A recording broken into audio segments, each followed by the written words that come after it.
at kahit nasa ilalim. Ayan ang ating pag-uusapan. O baka hindi mo ito ginagawa ha.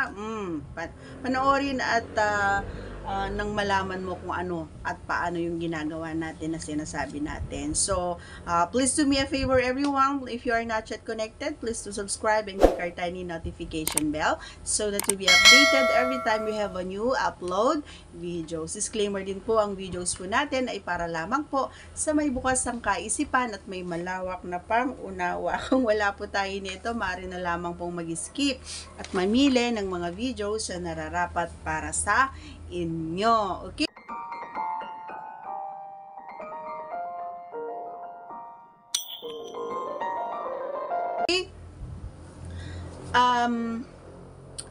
Ito yung mga pagkakataon na talaga naman kapag ako yung, kasi mostly talaga na ginagawa ng mga kalalakihan ay sila kung ba gusto nila sila yung nagtatrabaho. Pero na hindi naman di ko nila lahat, no? Kasi may mga kalalakihan din na mas bet na yung kapareho yung babae yung nagtatrabaho. So may kanya-kanya naman tayong kagustuhan. So ating irespeto yan. Respeto. Ganito yung usapin, respeto. Charot lang. So, syempre, ibig ko sabihin yung kayong magpartner, kailangan pa rin na kahit na papano ay may respeto kayo sa isa't isa. No? Kailangan alamin mo kung ano yung gusto or ayaw niya. Kung ayaw niya, respeto mo yun. Pero kung gusto niya at nararamdaman mo, nakikita mo na okay naman, so pagpatuloy mo. Ganun yun, idol. So, bakit ko nga ba ginagawa yun na kapag ako yung siya yung nagtatrabaho at ako yung nasa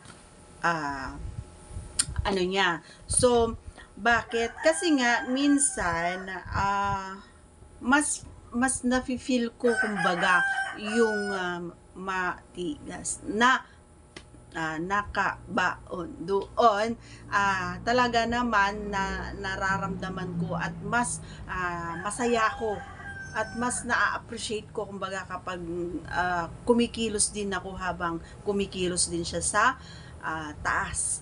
Parang alam mo yon yung para lang din akong nagtatrabaho, pero syempre hindi ganun kasaya kasi nga lalong-lalo na kapag malaki siya, syempre mabigat, ganun, 'di ba? So hindi natin masyadong maigalaw, kumbaga parang it helps, 'di ba? It helps para sa kanya rin na para maramdaman niya yung kaduluduluhan, yung kasuluk-sulukan at maramdaman din niya yung sinasabi natin na cheese.